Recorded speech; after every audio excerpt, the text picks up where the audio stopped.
All right, joining me now here on the Matthew Filipowicz Show is Stephen John Hartnett. Stephen is a professor and the chair of the Department of Communication at the University of Colorado, Denver. He is the author of several books. His latest is Executing Democracy, which is a 2-volume set examining the death penalty in America. You can find out more at prisonjusticeproject.org. Stephen, thank you so much for being on the show. Thanks, Matt. It's a pleasure to be here.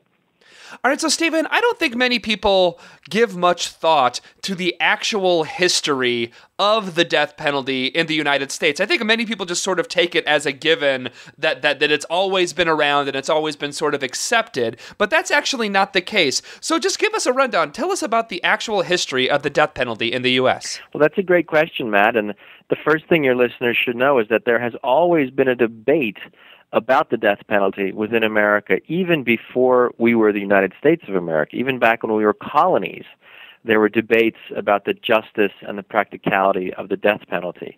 And what's interesting to realize when you put it into historical perspective is that historically, the groups who supported the death penalty also always aligned with slavery.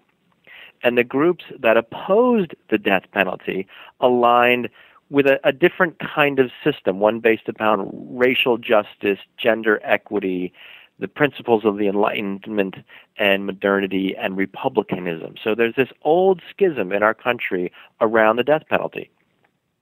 Amazing, and so like you said, they were aligned with slavery. Why was that? What was the logic and the arguments, and why? I mean, you can make the leap if someone devalues human beings enough to consider them that slavery is okay. That obviously taking someone's life is that's not a giant leap to be made. But discuss the connection there. Well, the connection. The funny thing to realize is that answering the question about the link between the death penalty and slavery also requires us to think a little bit more critically about what we mean by slavery.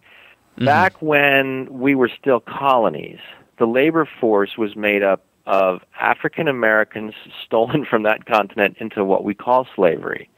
But the larger percentage of the labor force before U.S. independence was made up of white indentured servants. And these were criminals or poor folk from Europe who, in order to survive, had to sell themselves into slavery in what we called then the New World. So the colonies were crawling with either poor indentured servants, former convicts who were indentured servants, or stolen slaves. And so you can imagine that this was not a happy workforce. And so using all kinds of horrific violence was the only way the plantation masters could keep any control over the labor system. So the death penalty was used primarily to keep order in an economy that was so unfair that virtually no one was happy. Does that make sense? Right.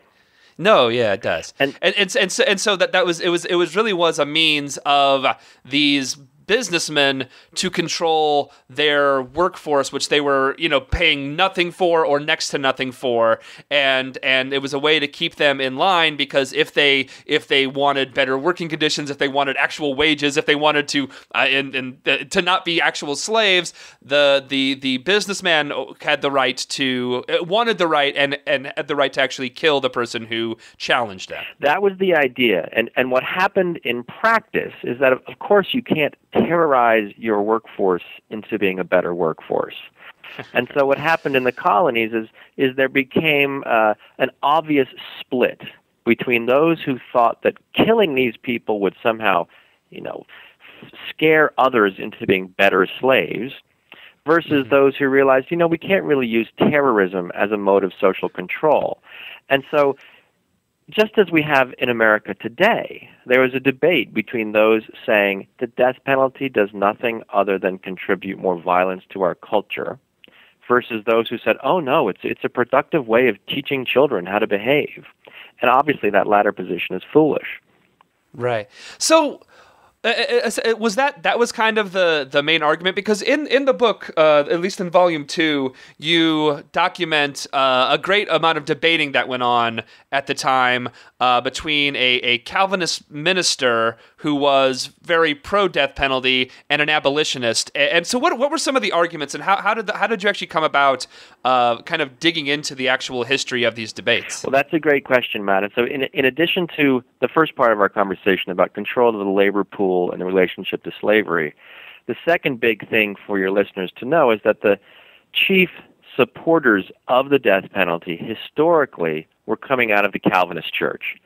And they had a version of religion that said we must placate an angry God. And if God thinks we are supporting or condoning sin, then we too will be punished as sinners. And so George Beryl Cheever was the most popular Calvinist minister in America up until the Civil War, and he made his fame arguing that we must execute criminals in order to placate an angry God. Crazy. So what? Like they actually went, or they had like fairly public debates about this, correct? They actually this was a fairly big thing at the time. Well, so in the era of the U.S. Revolution, the debates were all conducted either in private parlors or elite magazines. Ben Franklin, for example, hosted the first ever debate about the death penalty in America in his living room in Philadelphia. Wow. In the antebellum period, in the 20 or so years leading up to the U.S. Civil War, these debates became huge public spectacles. And so Volume 2 of Executing Democracy focuses on this, what was then the most famous political debate in the country, which was John L. O'Sullivan, a death penalty opponent, challenged the Reverend George Beryl Cheever, a death penalty supporter, to a round of debates in New York City. And they held these debates in front of thousands of people. And they went on for 3 consecutive Friday nights.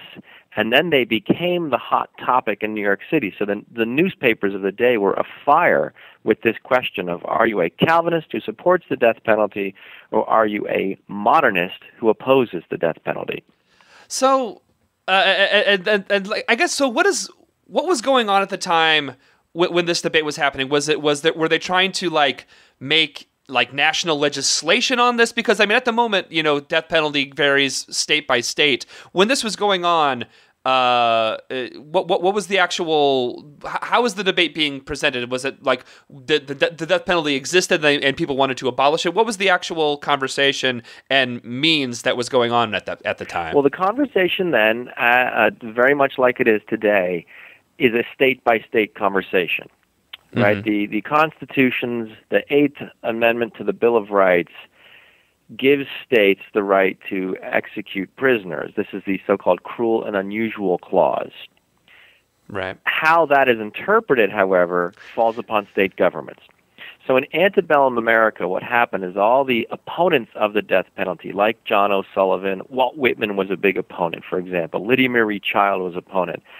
They all went and tried to get their state governments to abolish the death penalty. So it was a state-by-state move, but it had a national feel because the opponents of the death penalty made the argument that in order for America to become a mature, modern, sophisticated republic, the entire nation had to abolish the death penalty.